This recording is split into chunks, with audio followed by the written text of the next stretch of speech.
जय महाराष्ट्र मित्रांनो. आजचा जो मुद्दा आहे की जर तुम्ही घराचे लेआउट टाकत असाल, ठीक आहे, किंवा तुमचं स्वतःचं प्लॉट असेल आणि त्या प्लॉटमध्ये तुम्हाला लेआउट करून घ्यायचं आहे सिव्हिल इंजिनिअरकडून किंवा स्ट्रक्चरल इंजिनिअरकडून, तर त्या केसमध्ये तुम्ही कोणकोणती काळजी घ्यायला पाहिजे या संबंधित हा व्हिडिओ आहे. तसेच जर तुम्ही स्वतः सिव्हिल इंजिनिअर असाल, आर्किटेक्ट असाल किंवा स्ट्रक्चरल इंजिनिअर असाल, तर जर आपण लेआउट टाकणार आहोत त्याआधी आपल्याला कोणकोणत्या काळजी घेणे गरजेचं आहे या संबंधित हा व्हिडिओ आहे. त्यामुळे जर तुम्ही आर्किटेक्ट, सिव्हिल इंजिनिअर असो किंवा जमीन मालक असो, तरी सुद्धा हा व्हिडिओ अगदी शेवटपर्यंत बघा. कारण की जर तुम्ही इंजिनियर आर्किटेक्ट असाल तर मी तुमचे हजारोचे नुकसान जे आहे ते होऊ देणार नाही, आणि जर तुम्ही ग्राहक असाल तर तुमचे लाखोचे नुकसान होणार नाही. यासाठी हा व्हिडिओ बघणे फार गरजेचं आहे. चला तर आपण सर्वप्रथम लेआउट जर सुरू करायचे आहे किंवा लेआउट जर टाकायचे आहे, तर ग्राहक म्हणून आणि इंजिनियर म्हणून तुम्हाला कोणती काळजी घेणे आहे त्यातील सर्वात पहिला मुद्दा म्हणजे खर्च. खर्च म्हणजे असा की जर तुम्ही ग्राहक आहात, जमीन मालक आहात आणि त्या केसमध्ये तुम्हाला लेआउट करून घ्यायचं आहे, त्या केसमध्ये इंजिनियर आणि तुमच्यासोबत एक करार होणे आधीच, काम सुरू होण्याआधीच करार होणे फार गरजेचं आहे, जेणेकरून नंतर वाद नको की सर मी तुम्हाला एवढं सांगितलं होतं आणि तुम्ही मला एवढं चार्ज करता किंवा ही फीस खूप जास्त आहे. त्यामुळे आधीच तुमचा जो खर्च असेल तो तुम्ही ॲज अ इंजिनियर तुमचे जे चार्जेस असतील ते तुम्ही तुमच्या जमीन मालकांना सांगणे गरजेचं आहे, जेणेकरून ते डील किंवा तो कॉन्ट्रॅक्ट तिथंच फायनल होणार. ठीक आहे. त्यानंतर तुम्ही कामाला मोकळे होऊ शकता. टेक्निकली तुम्हाला काही टेन्शन राहणार नाही. ग्राहक म्हणून किंवा जमीन मालक म्हणून सुद्धा तुम्हाला हा वाद नंतर येणार नाही. त्यानंतर पुढील मुद्दा हा जमीन मालकांसाठी आहे. तो म्हणजे असा की बघा, मी जेव्हा काम करत असतो तेव्हा मला हा प्रत्येक जमीन मालकाकडून हा प्रॉब्लेम मला आलेला आहे. तो म्हणजे असा की एक वेळा नकाशा तयार झाला की प्रत्येक जमीन मालक हे फार घाई करतात की सर लेआउट टाकायचं आहे, लेआउट टाकायचं आहे, आपल्याला लवकर काम सुरू करायचं आहे. पण बघा, जमीन मालक म्हणून तुम्हाला एक गोष्ट सांगायची आहे की लेआउट टाकणे जरी हे सोपं काम वाटत असेल, पण हे तेवढं सोपं नाही आहे जेवढं तुम्हाला वाटत आहे. त्यानंतर सोपं आणि कठीण हा एक वेगळा विषय. सर्वात महत्त्वाचा मुद्दा असा आहे, तो म्हणजे असा की जर तुमचं बांधकाम सुरू करायचं आहे त्याआधी आपल्याला लेआउट ही सर्वात पहिली प्रोसिजर आहे. जर लेआउटच चुकीचे टाकले गेले तर संपूर्ण तुमचं जे कन्स्ट्रक्शन होणार, बांधकाम होणार, ते चुकीच्या पद्धतीने होणार आणि तुमचं लाखोचं नुकसान होणार. आयुष्यामध्ये आपण जे घर बांधत असतो ते एकचदा होत असते. तुमच्या पूर्ण मेहनतची कमाई तिथं तुम्ही लावलेली आहे. त्यामुळे माझं असं मत आहे की तुम्ही तो वेळ द्या. तुमचे जे इंजिनियर असतील, आर्किटेक्ट असतील किंवा स्ट्रक्चरल इंजिनियर असतील, ते जे वेळ मागत आहेत, 3 दिवसाचा असू शकतो, 4 दिवसाचा असू शकतो, तो वेळ त्यांना द्या. तुम्ही घाई नका करू की सर आपल्याला लेआउट करायचं आहे, लेआउट उद्याच करायचं आहे. अशा प्रकारची घाई जर तुम्ही केली तर होऊ शकते की एखादा इंजिनियर या गोष्टीला जास्त महत्त्व देणार नाही आणि तुमचं लेआउट करून सुद्धा देणार आणि ते त्यांचे चार्जेस सुद्धा घेतील, आणि त्यामुळे तुम्हाला पुढे जेव्हा तुमचं कन्स्ट्रक्शन सुरू होणार त्यामुळे जे कॉलमची पोझिशन चुकतील किंवा काही पण जी चूक होईल ती नंतर दुरुस्त होणार नाही. एक गोष्ट लक्षात ठेवा, एक वेळा जर लेआउट पूर्ण झाली आणि त्यानंतर तिथं गड्डा म्हणा किंवा पायलची जर तिथं जर प्रोव्हिजन करण्यात आली, त्यानंतर तुमच्या कन्स्ट्रक्शनमध्ये बदल करणे शक्य आहेत, पण ते महागात पडतात आणि महागात म्हणजे तो खर्च हजारो लाखोमध्ये जाऊ शकतो. त्यामुळे मला सरळ तुम्हाला एक विनंती करायची आहे, जमीन मालक म्हणून तुम्ही कृपया घाई करू नका की लेआउट उद्या सुरू करायचे किंवा लवकरात लवकर लेआउट सुरू करा. आता पुढील मुद्दा म्हणजे असा की जमीन मालक म्हणून तुमची काही जबाबदारी आहे. ज्याप्रमाणे इंजिनियर किंवा आर्किटेक्ट तुमचं लेआउट टाकून देणार आहे, त्यानंतर तुमच्यासाठी प्लॅनिंग करत आहेत, ठीक आहे, त्याचप्रमाणे एक जमीन मालक म्हणून तुमची सर्वात महत्त्वाची जबाबदारी ती म्हणजे असं की जो आपला प्लॉट आहे तिथं साफसफाई करणे गरजेचं आहे. साफसफाईचं मी एक उदाहरण देतो. मला आठवते, आता मी त्यांचं नाव नाही घेणार, पण आमचे जमीन मालक होते, त्यांनी मला लेआउटसाठी पूर्ण आम्ही सर्व प्लॅन वगैरे पूर्ण प्रिपेअर केला होता, आणि ज्या दिवशी मला तिथं लेआउट टाकायचं होतं हिवाळ्याचे दिवस असताना सुद्धा त्यांच्या प्लॉटमध्ये पाणी साचलेलं होतं आणि त्यांचं म्हणणं होतं की सर तुम्ही यामध्येच लेआउट टाका. तर अशा प्रकारचं जर तुम्ही तुमच्या इंजिनियरला जर साईट द्याल किंवा लेआउट द्याल तर त्या केसमध्ये ठीक आहे, होऊ शकते ते लेआउट टाकून पण देतील, ठीक आहे, पण ते चुकीचं लेआउट होणार. त्यामुळे तुमची जे साईट आहे किंवा जो प्लॉट आहे तो पूर्णपणे साफसफाई तिथे झालेली पाहिजे. तिथं व्यक्ती जाऊ शकला पाहिजे, त्यानंतर पाणी नसावं तिथं, त्यानंतर काटे वगैरे तिथे नसावे, या गोष्टीची काळजी घ्या. आणि सर्वात महत्त्वाचं म्हणजे जर शक्य असेल तर ती लेवल जी आहे म्हणजे प्लेन करा. बेसिकली मला काय म्हणायचं आहे की लेआउटचा अर्थ काय होतो की जे तुम्ही पेपरवर किंवा कागदावर जो नकाशा बनवलेला आहे तो आपल्याला जमिनीवर उतरवायचा आहे. मग ज्याप्रमाणे पेपर किंवा कागद हा अगदी प्लेन असतो, सपाट असतो, त्याप्रमाणे आता मी असं तरी म्हणणार की पूर्णच तुमची जमीन तुम्ही सपाट करू शकता, पण जेवढ्या जास्त प्रमाणात आपण त्याला सपाट करू शकतो ते जास्त फायदेशीर राहणार. त्यामुळे तुमची लेआउट ही अगदी बरोबर पडणार. तर ही काळजी घ्या की तुमची जे लेआउटची जागा आहे किंवा साईट आहे किंवा प्लॉट आहे इथं तुम्ही साफसफाई करणं गरजेचं आहे. हे एक जमीन मालक म्हणून तुमची जबाबदारी आहे. त्यानंतर आणि सर्वात महत्त्वाचा विषय तो म्हणजे असा, या गोष्टीपुढे नंतर इंजिनियर जमीन मालक तसेच होऊ शकते शेजारी किंवा इतर जे नगरपालिका महानगरपालिका यांच्यामध्ये सुद्धा वाद होतात, तो म्हणजे कायदेशीर मोजमाप. बघा, माझ्या अनुभवात असं आलेलं आहे की जेव्हा आम्ही लेआउट टाकतो त्यावेळी जमीन मालकांना असं वाटतं की यांनी आपला प्लॉट मोजून दिला तोच योग्य आहे, पण वास्तविकता अशी आहे की जर तुम्हाला लेआउट करायचे, आता मी इंजिनियर लोकांसोबत बोलत आहोत, की जर तुम्ही तुमच्या जमीन मालकांसाठी लेआउट जर टाकून देत असाल तर त्यांना तुम्ही सरळ विनंती करा की सर तुमच्या प्लॉटचे जे 4 पॉईंट्स असतील किंवा कितीही प्लॉट, आता नॉर्मली जर समजा आपण प्लॉट म्हटलं तर त्याला 4 पॉईंट असतात, 4 कोपरे असतात, ठीक आहे. तर ते प्लॉटचे जे कोपरे आहेत ते तुम्ही स्वतः निश्चित करून द्या किंवा मोजणी करून ते आखून द्या, ज्याला आपण खुट्या टाकणे म्हणतो, की तुम्ही त्या जागेमध्ये खुटीने मार्किंग करून द्या किंवा मार्किंग पॉईंट देऊन द्या की हे माझे 4 पॉईंट आहेत. स्वतः मोजून देऊ नका. याचं कारण मी सांगतो की उद्या चालून जर काही वाद झाला मग तो शेजारच्या सोबत होऊ शकतो किंवा नगरपालिका महानगरपालिका म्हणू शकते की तुम्ही समोर बांधकाम आणलेलं आहे किंवा मागच्या साईडनं, त्यावेळी जमीन मालक काय करतील, तुम्हाला पुढे करतील की यांनी मला माझी जागा मोजून दिली होती, यांनी माझं लेआउट टाकलं होतं. त्यामुळे जमीन मालकांना स्पष्टपणे सांगा की सर मी तुम्हाला लेआउट करून देत आहो, पण तुमच्या जमिनीचे किंवा तुमच्या प्लॉटचे जे 4 कोपरे असतील किंवा कितीही 5-6 वाटेवर जेही कोपरे असतील ते सर्व पॉईंट तुम्ही स्वतः मला द्या, म्हणजे मोजून तिथं खुटी आखून द्या, जेणेकरून मी त्यानुसार लेआउट करणार. हे जमीन मालक म्हणून काळजीचं यासाठी आहे की बघा, एक इंजिनियर ठीक आहे, होऊ शकते की तुमच्या बोलण्यावरून ते तिथं लेआउट सुद्धा करून देतील आणि तुमची जे प्लॉट आहे ते सुद्धा मोजून देतील, पण त्यांच्या मोजणीला सरकारी मान्यता नाही आहे. जरी आम्ही रजिस्टर्ड इंजिनियर आहोत पण आम्ही तुमचे प्लॉट मोजून देऊ शकत नाही, ठीक आहे. त्यामुळे उद्या चालून जर काही कोणी जर व्यक्तीने जर यावर आक्षेप उचलला तर रजिस्टर्ड इंजिनियर असून सुद्धा आम्ही तुम्हाला कायदेशीरपणे मदत करू शकत नाही. त्यामुळे तुमच्या शेजारच्यांसोबत वाद असतील किंवा व्हॉटएव्हर काहीही असो, वाद असो किंवा नसो, तुमच्या जमिनीचं जे लेआउट आहे ते होण्यापूर्वी तुमचा प्लॉट तुम्ही स्वतः त्या इंजिनियरला मार्क करून देणे गरजेचे आहे. त्यासाठी सर्वात चांगला उपाय म्हणजे ज्या व्यक्तीकडून आपण प्लॉट हा विकत घेतलेला आहे त्यांना आपले जे पॉईंट आहेत ते आखून द्यायला सांगायचे. त्याचे होऊ शकते तुम्हाला चार्जेस लागतील, पण ते कधीही भविष्याच्या पॉईंट ऑफ व्ह्यू फार महत्त्वाचं आहे, कारण उद्या चालून जर कोणी आपल्यावर कंप्लेंट केली तर आपण ह्या गोष्टी सरकारी डॉक्युमेंट पुढे करू शकतो. याचं मी चांगलं उदाहरण सांगतो की आमच्या एका ग्राहकांनी आम्हाला अशी एक साईट दिली होती. त्यांच्या केसमध्ये मी फक्त एक उदाहरण सांगत आहो की उदाहरणार्थ त्यांच्या केसमध्ये 50/30चा हा प्लॉट आहे, ठीक आहे. तर दोन्ही ज्याला आपण डेप्थ म्हणतो ती डेप्थ होती 50 आणि ज्याला आपण विड्थ म्हणतो ती होती 30 फूट. हे खरेदीमध्ये होतं, ठीक आहे. पण जेव्हा आम्ही प्रत्यक्ष तिथं गेलो तर आमच्या लक्षात आलं की एक साईड जी लेफ्ट साईड आहे ती तर 50 फूट आहे, पण जी राईट साईड आहे ती 50 फूट नसून ती 48 फूट आहे, म्हणजे 2 फुटाचा फरक आहे. हा प्रत्यक्ष तिथं होता. मग अशा केसमध्ये आपण काय करणार इंजिनियर म्हणून, तो 50चा पॉईंट आपण स्वतः टाकणार नाही. तसं जर केलं तर उद्या चालून तुमच्यावर जबाबदारी येणार की तुम्ही हे कसं केलं. त्यामुळे आम्ही ग्राहकांना सरळ सांगितलं होतं जमीन मालकांना की सर हे पॉईंट तुम्ही आम्हाला द्या, त्यानंतरच आम्ही लेआउट करू. त्यामुळे काळजी घ्या की जे मोजमाप आहे ते स्वतः जमीन मालकांच्याकडून झालेले असेल. इंजिनियर म्हणून इथे पुढे पुढे करू नका. मी या शब्दातच म्हणणार की आपण कितीही शिकलेले असू पण जमिनीचे मोजमाप या भानगडीत पडू नका. तो आपला पार्ट नाही आहे, ती आपली जबाबदारी नाही आहे, ही मला इंजिनियरला सांगायचं आहे.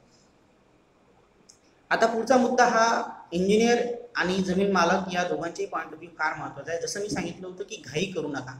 मग घाई करू नका नेमकं यामध्ये अर्थ काय आहे की हा जो वेळ असतो, जसं ज्याप्रमाणे मी सांगितलं की साईट क्लिअर करणे, ठीक आहे. आता आपली साईट पण प्लेन झालेली आहे, त्यानंतर आपला जो प्लॉट आहे तो सुद्धा जमीन मालकांनी मोजून दिलेला आहे. आता मुद्दा आहे नकाशाचा. आता बघा, यामध्ये मी एक सिच्युएशन ठेवली होती की तुम्ही जमीन आधी म्हणजे जो प्लॉट आहे तो आधी मोजून घ्या.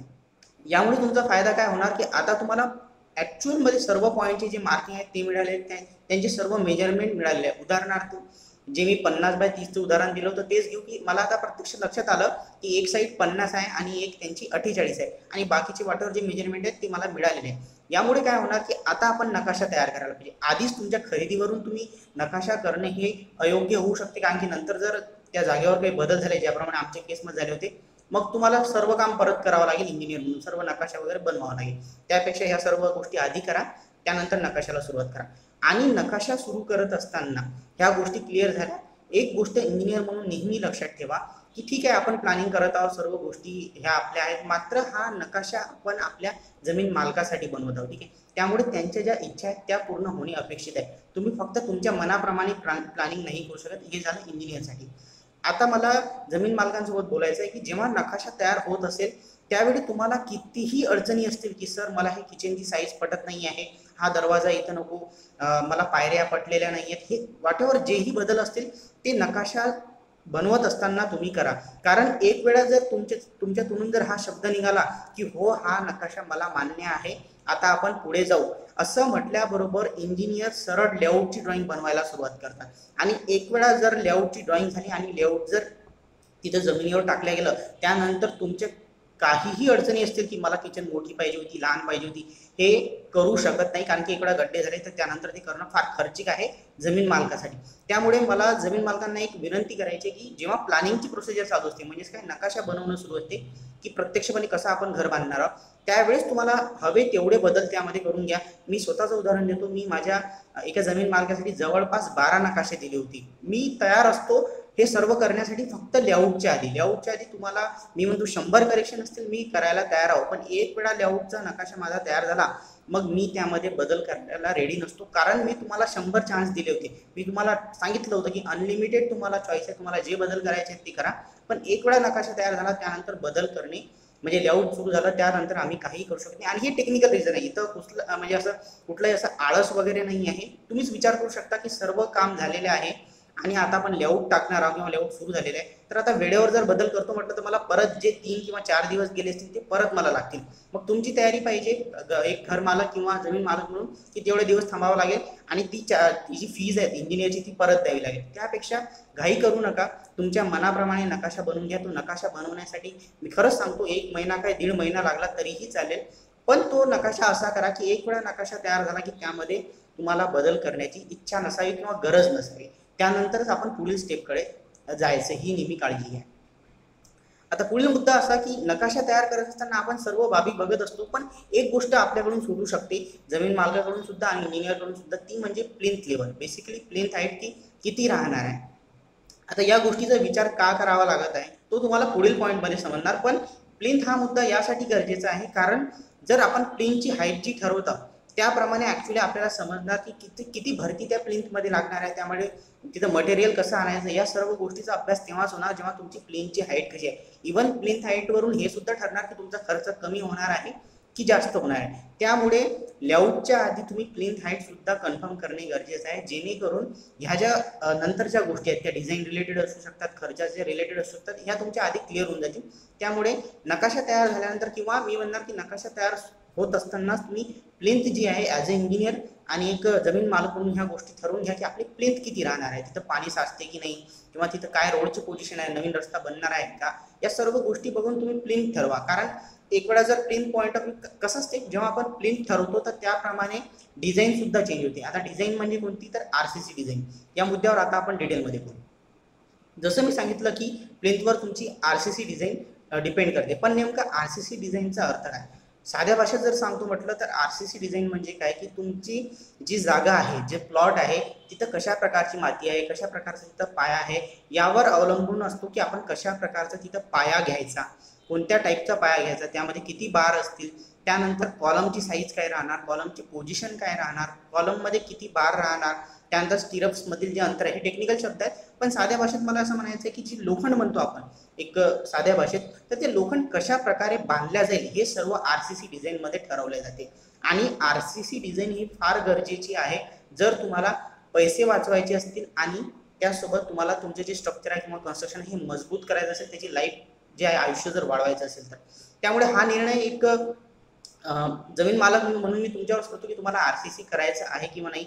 पण जर तुम्ही इंजिनियर असाल तर मी तुम्हाला रिक्वेस्ट करतो की तुम्ही तुमच्या जमीन मालकांना आग्रह करा की तुम्ही आरसीसी करा. कारण याचं मी उत्तर एक सांगतो की उदाहरणार्थ समजा मी आता एक सुपरविजन घेतो आणि मला माहितीच नाही आहे की माझ्याकडे आरसीसी डिझाईनच नाही आहे, तर व्हॉट एव्हर जे कॉलम पोझिशन राहणार, कॉलमचे बार्स राहणार, ठीक आहे, व्हॉट एव्हर पूर्ण आरसीसी डिझाईन राहणार, हे फक्त एक ठोकताळ्यावर चालणार, जे की साधे कॉन्ट्रॅक्टर करतात आणि त्याच चुका मग तुम्ही पण करणार. त्यामुळे जर तुम्ही एक टेक्निकल सुपरविजन घेत असाल, तुम्हाला तुमचं एक प्रोफेशनली काम करायचं असेल तर आरसीसी डिझाईन फार गरजेचं आहे, ही गोष्ट तुम्ही विसरू नका.